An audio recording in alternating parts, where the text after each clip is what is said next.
Hello, everybody. You ever notice how every office has two types of people? You've got the chatty one, the person who talks so much you start wondering if they've been hired as the office's unofficial podcast host. Like, this person never stops talking. You ask them, "How's your morning going?" And suddenly you're in the middle of an audiobook.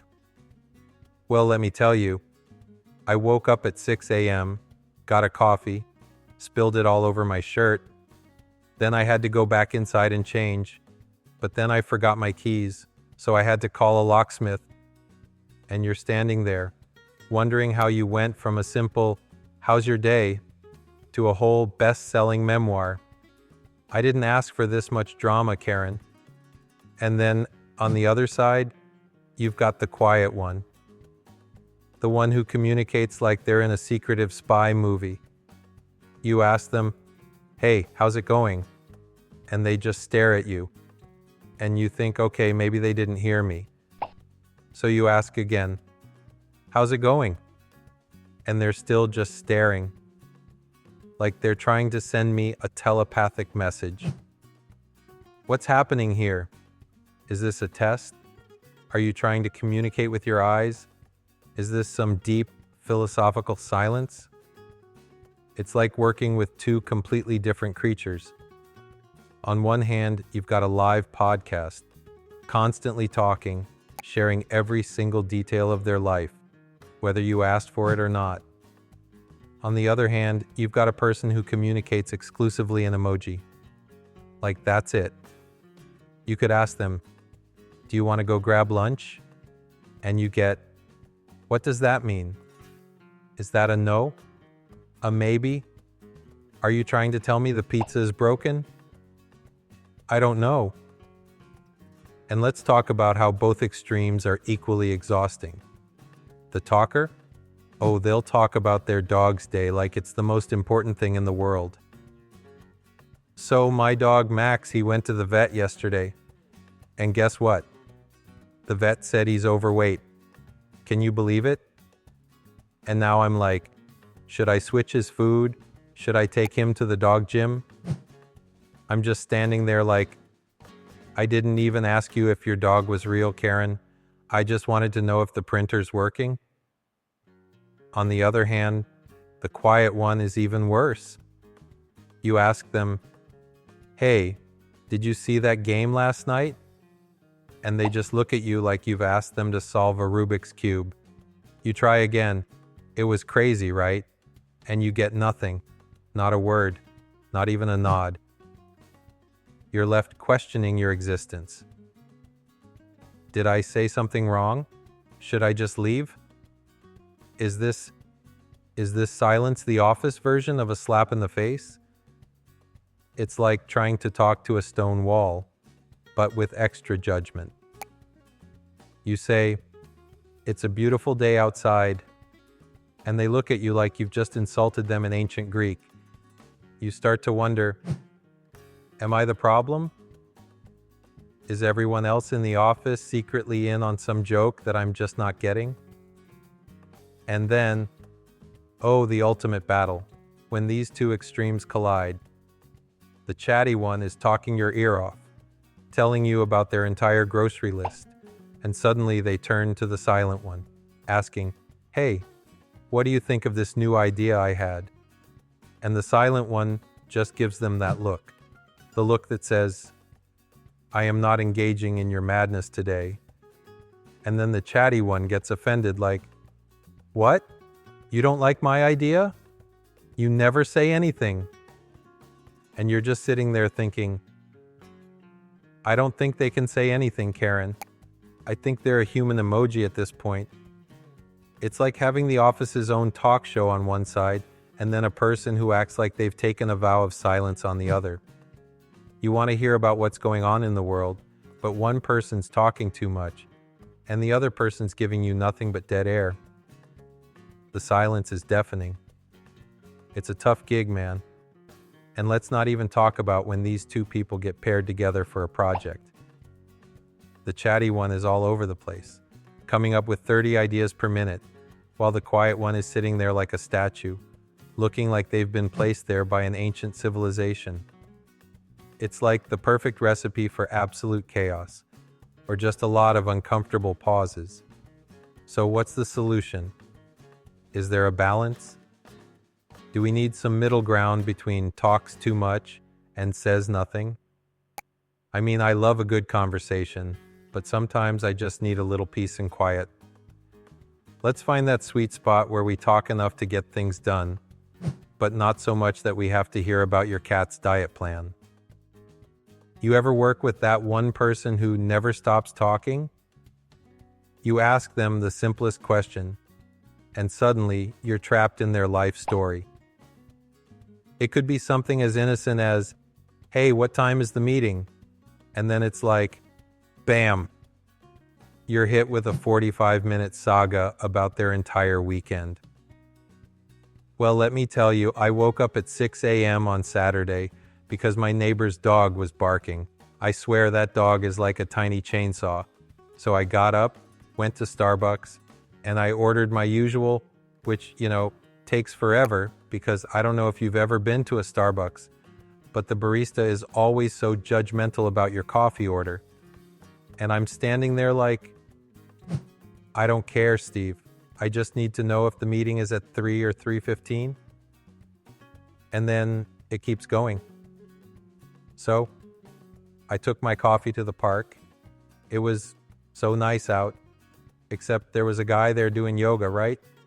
And I don't know if you've seen this, but there's always one person who thinks they're in a movie. He was doing like downward dog, but also like singing a song to himself. I swear he was harmonizing. So I had to leave and I went to Whole Foods, and that's when I saw a woman wearing a hat that was way too big for her. I mean, it was so big I thought she was going to start her own weather system. At this point, I'm just standing there like, Steve, I don't care about your coffee or your yoga guy or your Whole Foods adventure. I just need the time, man. The worst is when you ask a simple question like, how's your coffee? And they look at you like you've asked them to write a dissertation. Oh, let me tell you about my coffee journey. So I went to this little place down the street, and it's so special because they roast their beans in the back of the shop. They have this thing called a cold brew nitro infusion, which honestly is just a fancy way of saying, we put your coffee in a tank and make it feel like a science experiment. I just wanted to know if it was hot, Steve. Not if you're brewing it in a lab. It's like they can't help themselves. They're like a human megaphone, just projecting their entire day at you. You could ask them, what time does the meeting start? And next thing you know, you're hearing about their Saturday brunch, their struggles with online shopping, and how they almost got hit by a bike while crossing the street. By the time they're done, the meeting has already started, and you're just trying to figure out how you got stuck in a conversation about their parking struggles. You know you've been caught when they start getting into the really random details. So after I left Whole Foods, I went to Target, and let me tell you, Target is a jungle in there. I don't know why, but every time I go, I end up buying stuff I don't need. I went in for paper towels, and I came out with 3 scented candles, a yoga mat, and a set of fairy lights. I'm sitting there thinking, Steve, I didn't ask if Target was a jungle. I just need to know if we're meeting at 2 or 3. And don't even get me started on their advice. They're always giving unsolicited advice, like they're the expert in everything. You know what you should do? You should definitely go to that new Italian place down the street. I went there last Friday, and it was amazing. But listen, the key is to ask for the secret sauce. They don't advertise it, but it's this incredible garlic butter thing, and it changes your life. But be careful. If you ask for it, they'll look at you like you're a regular.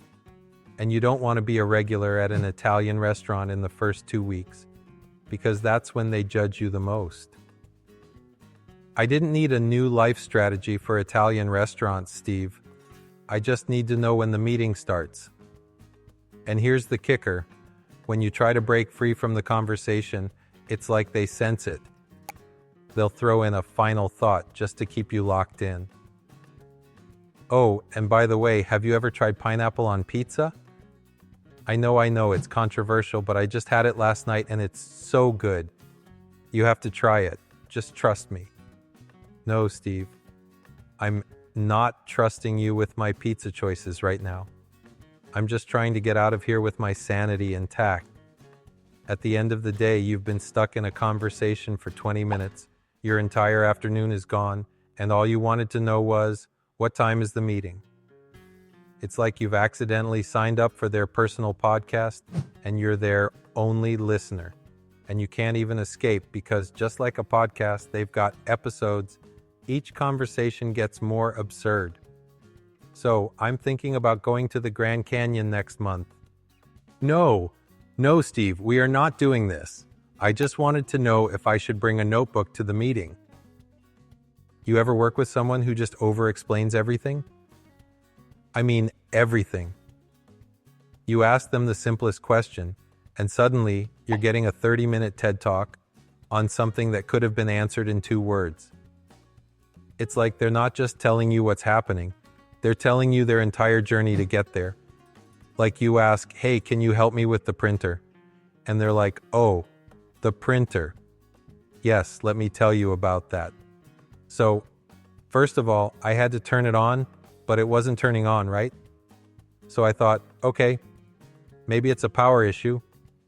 So I unplugged it and then waited 30 seconds to let it reset. Now, I'm not saying it's a ritual, but some people say you have to give it a minute to wake up. You know, just like us on Monday mornings. I'm sitting there like, okay, but do I need to push the green button or not? And then they keep going. So after I plugged it back in, I went to the computer and I clicked print. Nothing happened. Nothing. So I checked the paper tray. It was empty. But let me tell you, I don't just throw paper in there, okay? I line it up just right, because if you don't, the paper jams, and it's game over.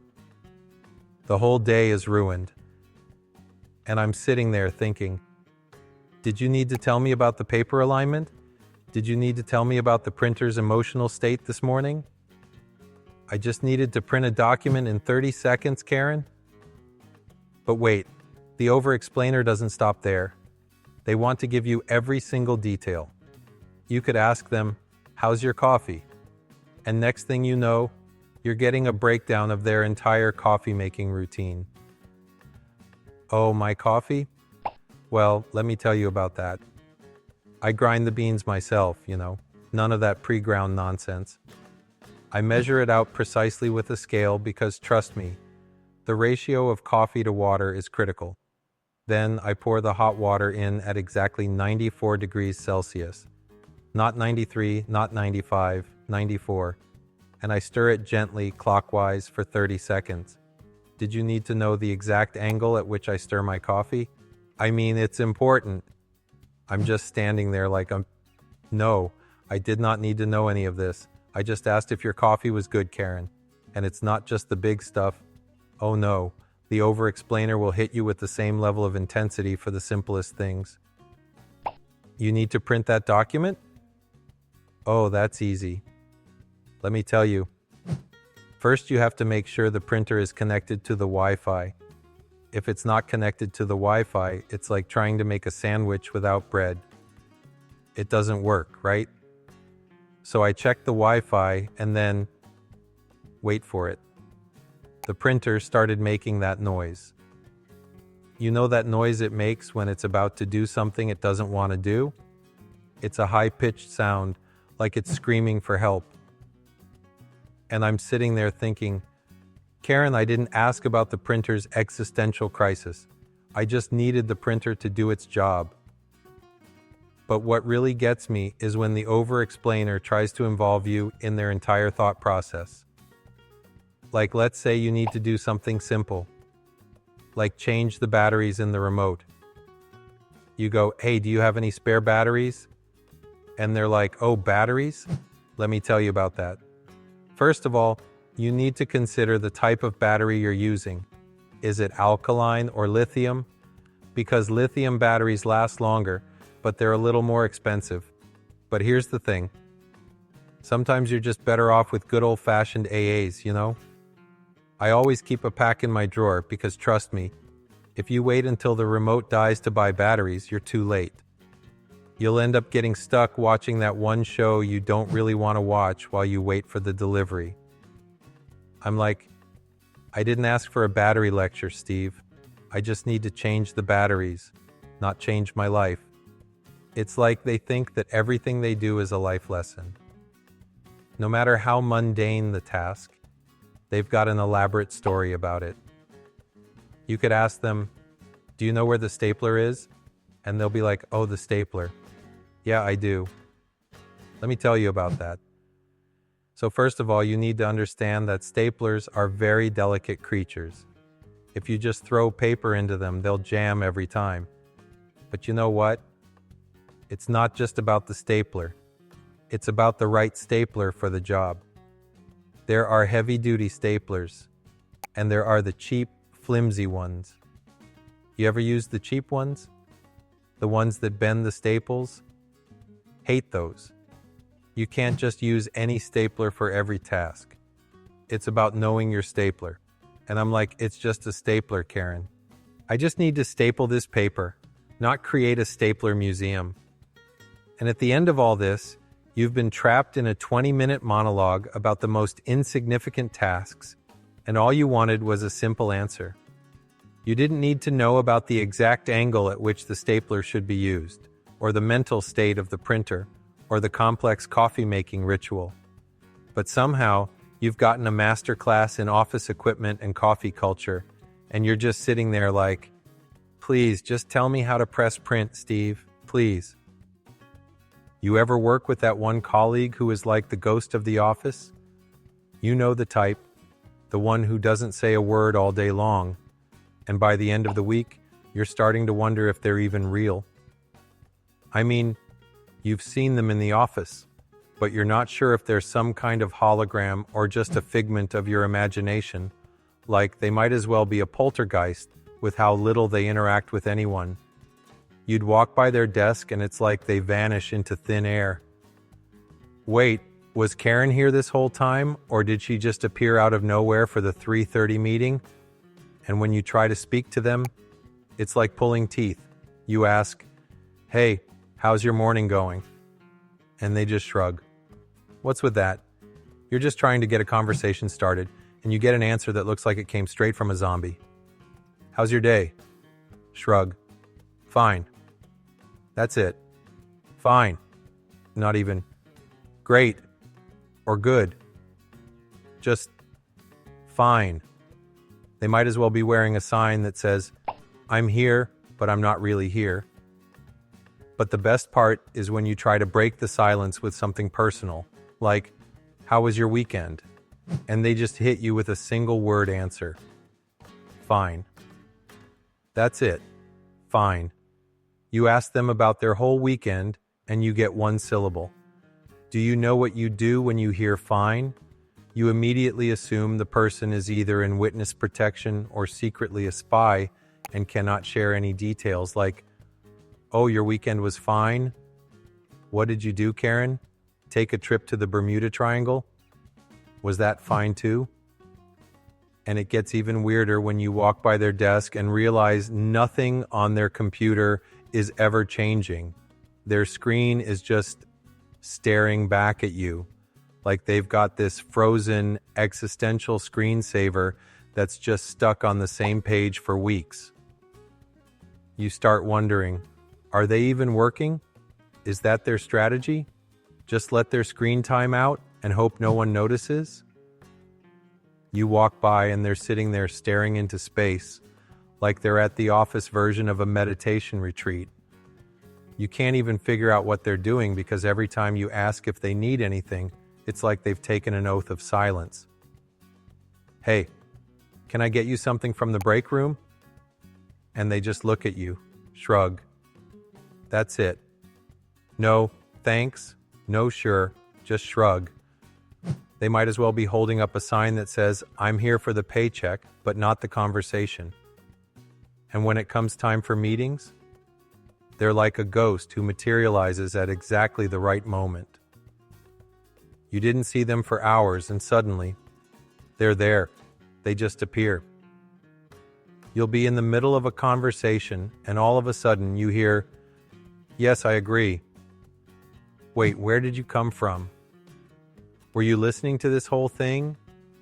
Or did you just crawl out from under a desk like you've been hiding in the shadows?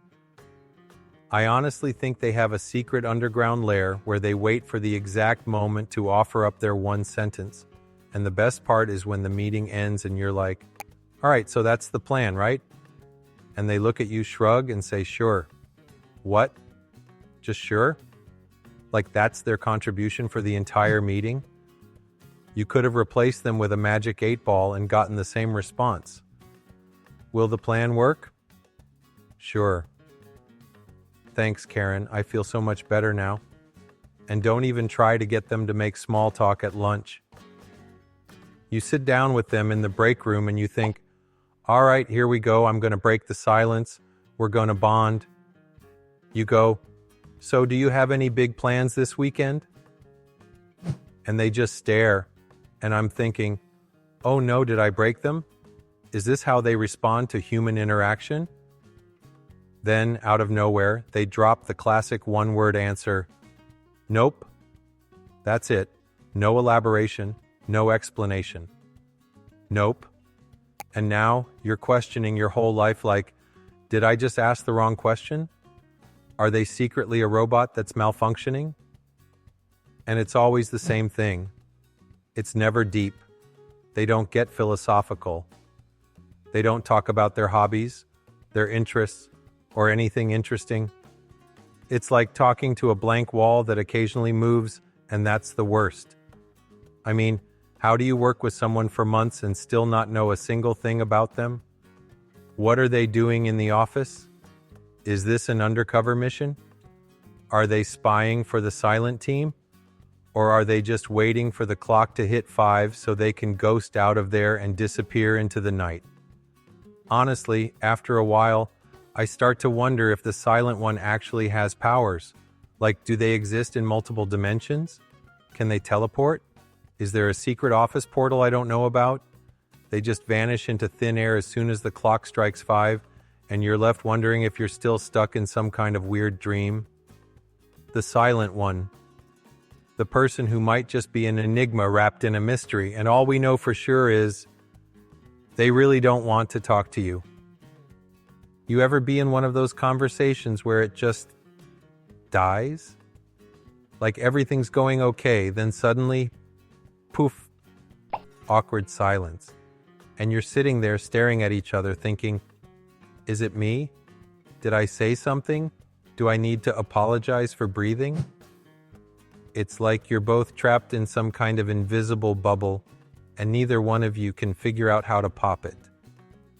And the worst part is, everyone knows when it happens. It's like the universe just flips a switch, and suddenly you're both in awkward silence purgatory. You try to save it with a simple question. So, do you like pizza? And immediately you regret it. Because now it's like you're a character in a bad sitcom and you're just waiting for the laugh track to kick in. But there's no laugh track. There's just nothing. You asked about pizza, a topic that everyone has an opinion on, and now it's like you're trying to get a response from a mannequin. Pizza? They look at you like you've asked them to explain quantum physics. And you're just sitting there, thinking, is this my fault? Did I bring up pizza wrong? Am I an awkward pizza person now? And then the worst part happens. The other person tries to respond, but it's like they're in the middle of a performance at a silent movie. They go, well, I mean, pizza's fine, I guess. And now you're both just nodding at each other like two awkward mimes stuck in a box, and the conversation is going absolutely nowhere. You both have this weird energy where neither of you knows if you should talk or just stand there pretending you're in a frozen tableau at the museum. And you try to keep it going, right? You try to rescue this sinking ship of a conversation. So you say something like, oh yeah, pizza's great, but I prefer pepperoni, you know? And they look at you, their eyes wide, and then they say, yeah, pepperoni's good. And then silence. Oh, awesome. Now you've entered the no return zone, where every word you speak makes it worse. It's like you just made pizza sound like a political debate. You could say, I love pepperoni because it's bold, and it's like you just dropped the mic and made it weird. They're just like, sure, pepperoni, yeah. So now you're stuck in the most uncomfortable pause of your life. You feel like a mime stuck in an invisible box. And the worst part is, you can feel it. It's like you both know that you're just sitting there, pretending that everything is normal. But on the inside, you're both screaming. And in this moment, you're just praying to God that someone will walk by and break the silence. Maybe a coworker or a janitor, or even a random bird that flies through the window. But no, there's just you and them and that awkward void where nothing works. And now you've got nothing left to say. You've completely run out of conversation material. You've exhausted the possibilities of talking about pizza, and you're left staring at each other like you're two contestants on Jeopardy who don't know the answer. And so you try something else like, so, any fun plans this weekend? You know, just a normal question. But somehow, even that turns into a disaster. Yeah, probably just going to stay home. Nothing too exciting. And now you're stuck again, thinking, do I talk about staying home? Do I say, oh, me too, I love staying home? Or do I just let this conversation die and admit defeat? The awkward silence is like a living creature at that point. It breathes, it haunts, and the whole time you're just praying you won't have to make eye contact for too long, because you know the longer you look at them, the weirder it gets. But you can't break free, because if you do, it'll be like you're escaping a hostage situation. And then, just when you think it's over, it happens again. You'll ask a question like, what's your favorite movie? And they'll answer, oh, I don't know. Probably something like The Avengers. And now you're left to process that answer like you just walked through a wall. You're like, okay, I'm supposed to react to that. But what do I say? Cool, Avengers. I like movies too. What am I even doing here? So you go for the classic save. Oh yeah, I love those kinds of movies too. Superheroes, explosions, you know, good stuff. And you're hoping this is it, the moment when the awkward silence lifts. But no. Now they're nodding slowly, like they're trying to make sense of everything. And you're left there thinking, do I just give up? Do I just stand up and walk away like this never happened? Eventually, you both reach the same conclusion. This conversation is over. The awkward silence is the final boss, and you've both lost. And you sit there smiling through the pain, secretly wishing you could just go home and never speak to anyone again. Because sometimes silence really is deafening. You ever find yourself stuck in a conversation with that one colleague who doesn't realize they're talking way too much? Like you're just trying to get through the day, and suddenly you're in the middle of an accidental monologue that could rival a TED Talk. But the worst part is, you can't interrupt because you know they'll just keep going. And suddenly you're like, am I in this speech, or am I just an audience member? You didn't sign up for this, but now you're trapped in the front row of their personal one-person show. You know exactly who I'm talking about, the person who starts with something like, oh, you know what happened to me this weekend? Let me tell you. And you think, Okay, cool, just a quick story, maybe a funny little anecdote. But no, it's not a quick story. It's the beginning of a 3-hour life documentary you never asked for. It starts innocent enough. So, I was at the grocery store, right? And you're like, all right, this could be a quick, fun little tale about some weird thing that happened in the produce aisle. But then suddenly, they're telling you the exact brand of every item they bought, the full history of each item, and even how many times they've been to that grocery store in their life. I'm just saying I've been going to that store since '95, and I know where everything is. I can navigate that place blindfolded. I even know the cashier's dog's name. Do you know Becky? She has this Cocker Spaniel named Sparky. Oh, and speaking of dogs, and you're like, whoa, Becky's dog? What does Becky's dog have to do with the grapes you were buying? And now, you can't escape. You try to do the classic move. You glance down at your phone like, oh, I got an email, I should probably check that out. But somehow, they just keep going. They don't even notice you checking your phone. It's like they have this superpower where they just lock you in and you're now a captive listener in their monologue. You can't even nod politely anymore because it's reached the point where you're like, wait, how much of this is about the groceries? And how much of this is about Becky's dog? And when does this turn into a biography? You start to panic because you're thinking, how long has this been going on? You glance at your watch, and it's like time has stopped. You've been standing there for 45 minutes, listening to the play-by-play of someone's very ordinary life. So after I bought the bread, I walked past the bakery section, and you know how that place always smells like fresh cookies? I mean, seriously, what's their secret? Are they using butter from the gods? You try to fake laugh. Yeah, butter from the gods. Wow, I need to find out their secret. But in your head, you're screaming, I just wanted to know if the meeting was still on for 3 p.m. Why are we talking about the cookie smell at the bakery? And you start wondering, am I being rude if I interrupt? Is this going to be one of those situations where if I speak, they'll just keep going louder? Like, are they going to escalate to a full-blown speech? Is there a mic somewhere? Are they planning to drop a PowerPoint at any moment? But you don't dare interrupt. Oh no. You just stand there, silently praying that they'll reach the end of their tangent. But instead, they keep going. Oh. And then I realized I forgot the eggs, so I had to turn around.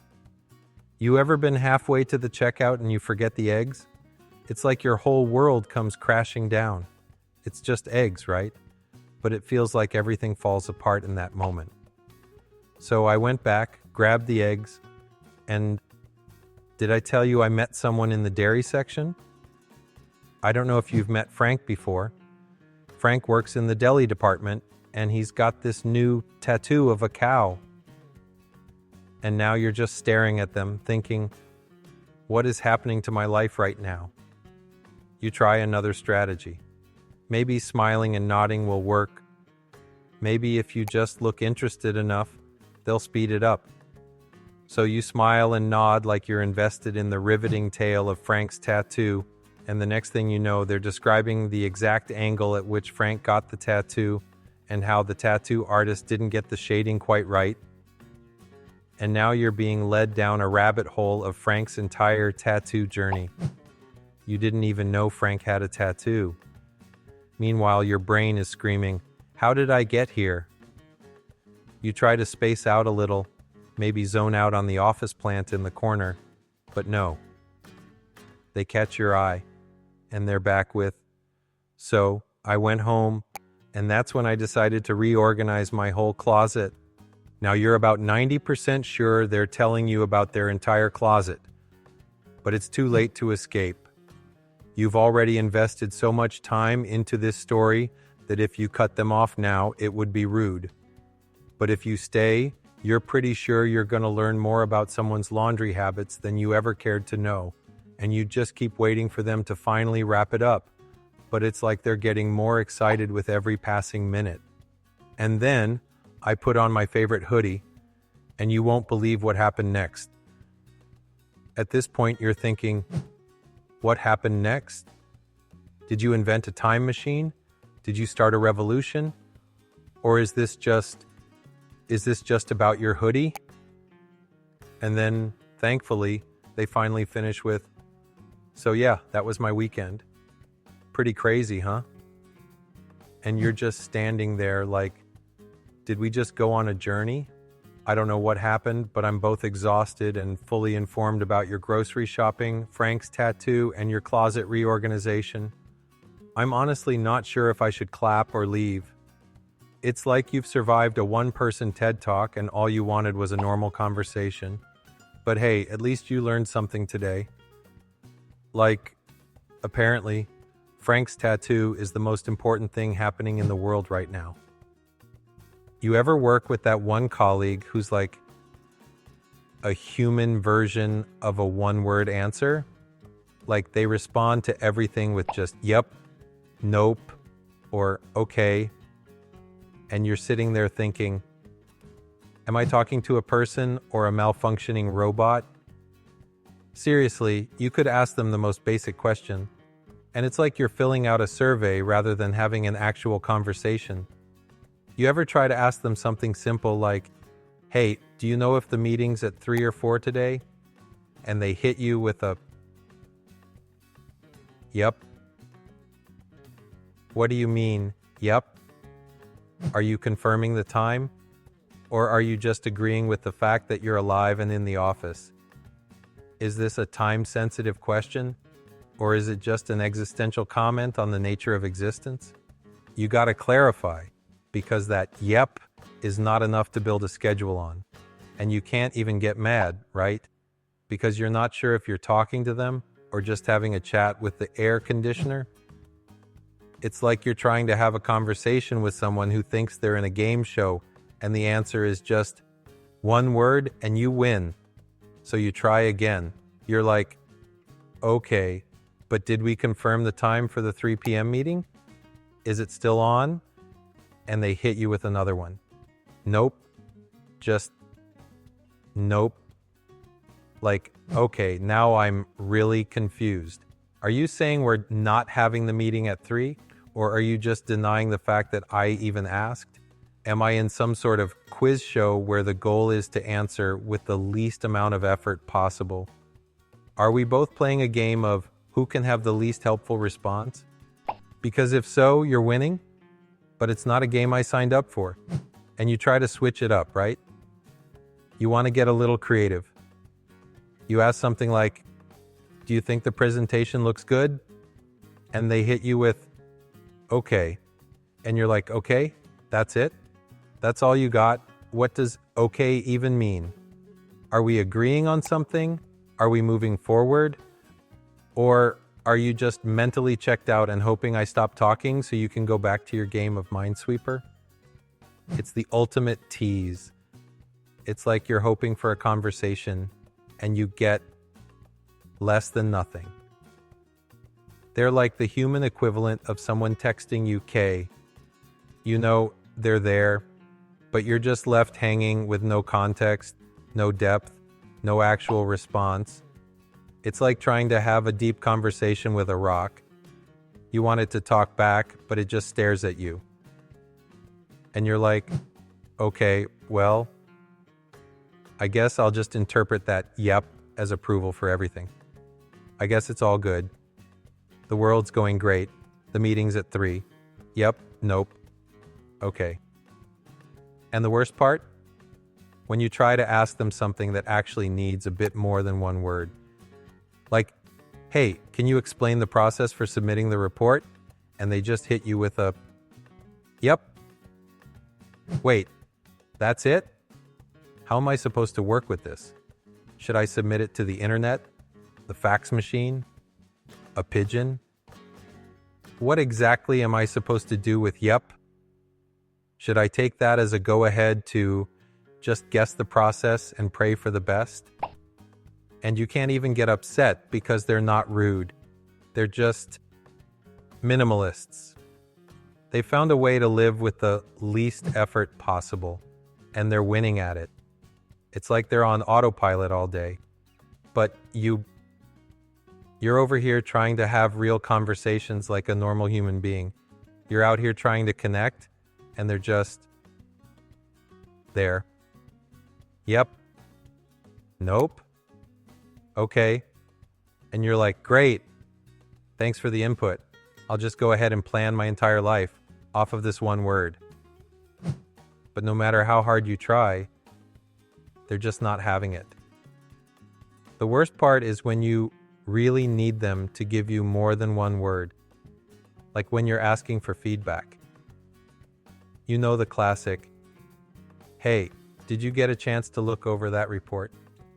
And they're like, yep, that's it.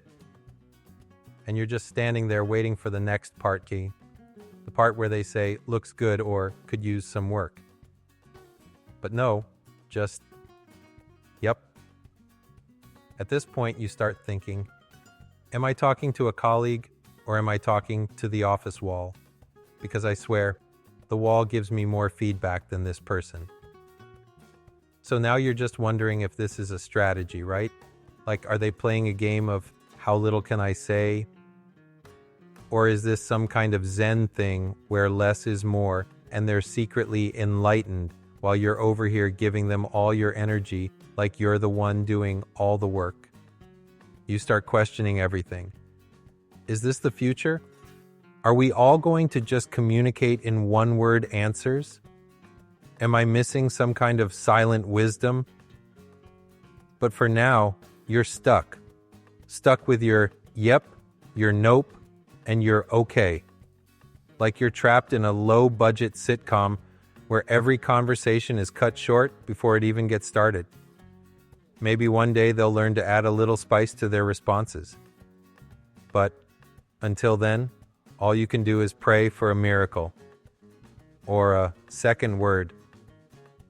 You ever work with someone who talks so much they could single-handedly keep an entire radio station running 24/7? And then you get paired up with the exact opposite person, someone so quiet, they're basically a human ghost.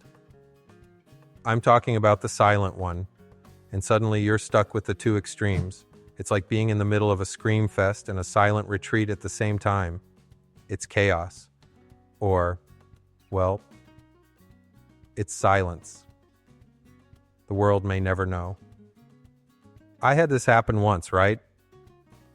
I was paired up with Steve, the guy who can tell you about his entire life. He's like a walking podcast.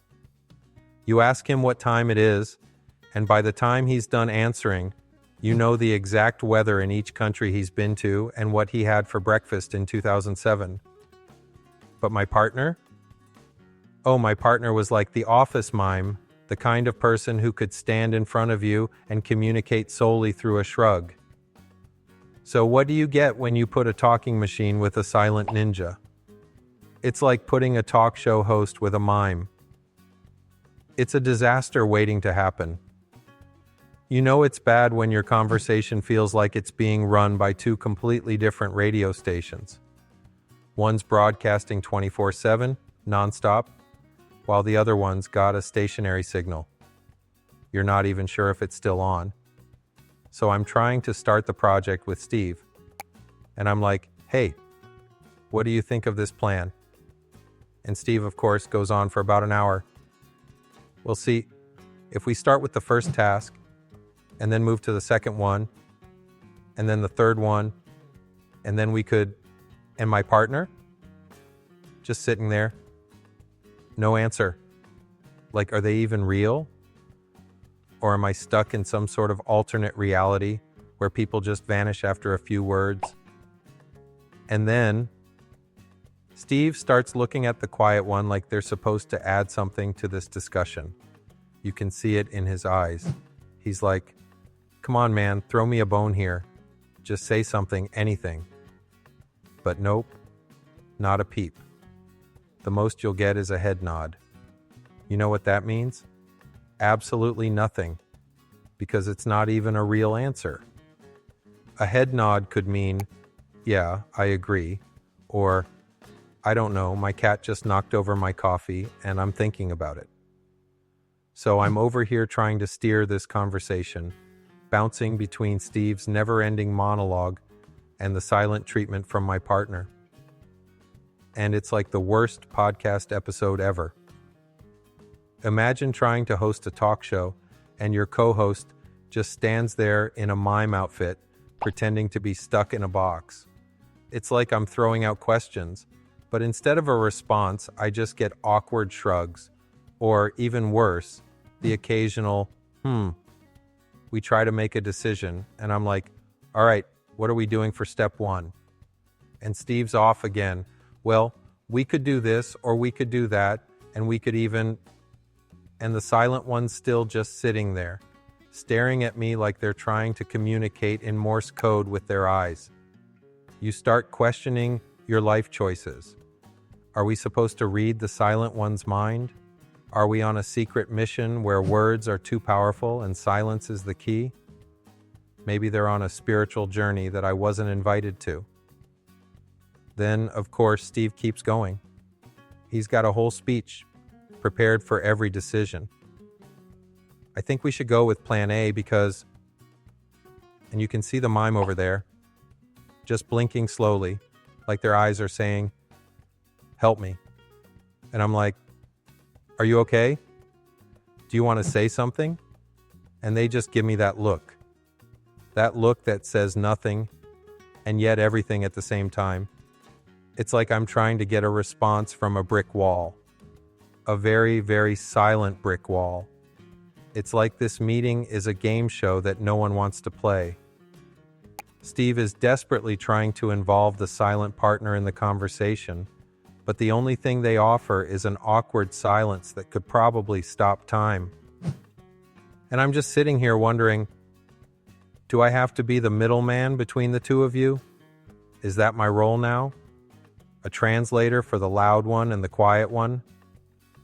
I'm basically the human version of a mute button, just switching between full volume and zero volume. You know what's crazy? There's no balance. It's all one or the other. There's no middle ground. It's like I'm trying to create a perfect harmony, but one person's got a saxophone and the other's got a balloon. And here I am, trying to play orchestra conductor while getting hit with random pops of sound or silence. The whole time I'm thinking, is this how a normal conversation is supposed to go? Am I the problem here? What happened to normal? And here's the punchline. When the project is finally over, because somehow, miraculously, it gets done, we present it and Steve's like, well, here's what we've accomplished.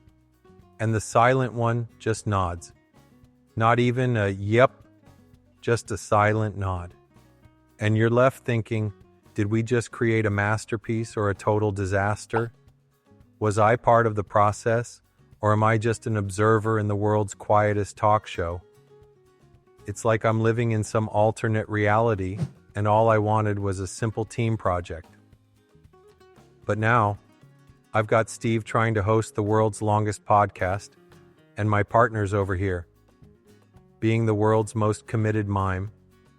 I'm telling you, putting the ultra chatty person with the ultra quiet person is like pairing a talk show host with a mime. Pure chaos, folks. Absolute chaos. So, after all this, what's the takeaway, huh? In the end, we all just want that perfect balance. You know, the ideal colleague who knows exactly when to chat and when to just keep it short. Not too much, not too little. You need someone who can carry a conversation, but knows when to stop before it turns into a TED Talk. That sweet spot, it's like the perfect middle ground. It's like the printer in the office. Seriously, think about it. Sometimes you need it to talk, right? You press print, and you hear that beep beep, it's ready. It's giving you the results, and you're like, yeah, this is what I needed. That's the kind of colleague you want. They show up, they talk when needed, and they get things done. But other times, oh man, the printer just needs to shut up. You hit print, and it starts making this noise like it's having an existential crisis.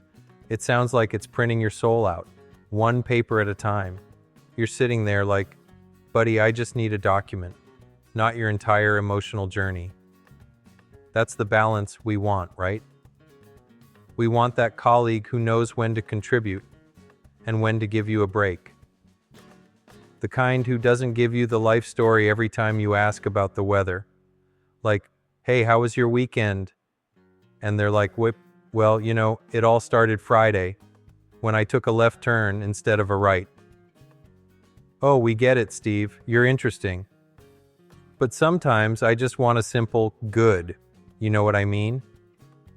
And then, on the other hand, the silent ones, the ones who just give you the blank stare like they're a ghost from a haunted office, can really test your patience.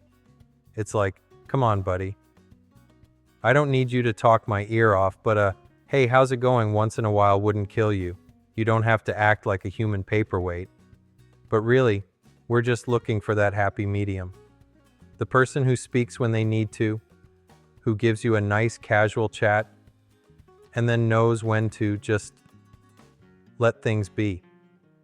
They don't over-explain, they don't go off on endless tangents, and they sure as heck don't leave you sitting there wondering if they're a human or a spooky apparition.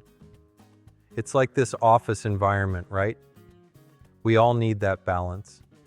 We need people who can connect and chat, but also people who respect the unspoken rule of not talking for 3 hours straight about the weather in Iceland.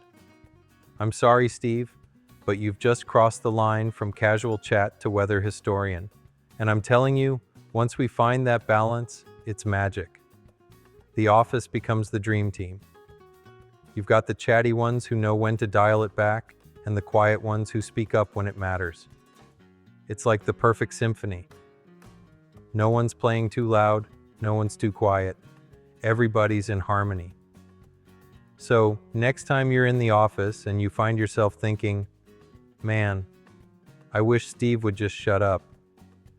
Or, I wish Karen would just say something. Remember, the goal is balance. We just need a little bit of chat when we need it, and a little silence when we don't. It's just like the printer, baby. Sometimes you need it to talk, and sometimes you just need it to shut up. That's all we're asking for. Balance.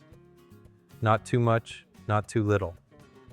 Just the right amount of conversation and quiet.